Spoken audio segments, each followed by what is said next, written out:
Avant d'en venir à l'actualité du jour, d'abord, cet incendie, parce qu'en ce 24 novembre, on s'étonne d'un feu violent dans le sud du pays, du côté de Perpignan. Impressionnant, si tard dans l'année. Les animaux d'un parc ont dû être mis à l'abri, certains sauvés in extremis, comme nous le racontent Mathieu Rio et Charles Arrigoni. Les flammes se sont arrêtées à un petit mètre de cet enclos. Ça va, louloute. Hier soir, ce rapace a été sauvé in extremis.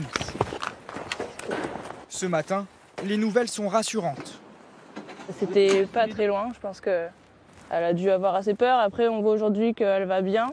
On va la surveiller dans les jours qui suivent, vérifier sa respiration, tout ça, parce qu'elle a dû quand même respirer de la fumée. Mais là, aujourd'hui, on voit qu'elle va quand même assez bien.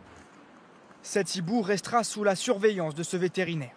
Ils ont un système respiratoire très efficace et très sensible. Et donc c'est cette inhalation de fumée qui peut avoir éventuellement des problèmes. Aucun animal du parc n'a été blessé, malgré un départ de feu particulièrement violent, visible à des centaines de mètres. Un incendie à la fin du mois de novembre, avec des conditions climatiques surprenantes. Nous, la dernière fois qu'il a plu, c'était au mois de septembre. Et vous voyez aujourd'hui les conditions encore avec 110 km/h de tramontane et une humidité qui baisse. Donc nous sommes, à part la température, nous sommes pratiquement dans des conditions estivales.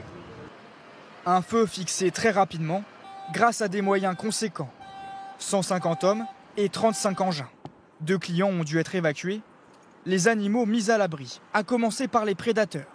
Les plans de secours qu'on a en place, qu'on travaille régulièrement, puisqu'on fait des simulations quasiment tous les 6 mois en version réelle, donc a très bien fonctionné et donc ça a permis d'éviter le pire. Donc ce qui nous a permis en pleine nuit de les rentrer en 10 minutes, de les isoler en loge pour que les pompiers, eux, puissent aussi travailler en toute sécurité. Un site encore sous la surveillance des pompiers aujourd'hui, face à une tramontane très forte. Le parc espère ouvrir dans une semaine.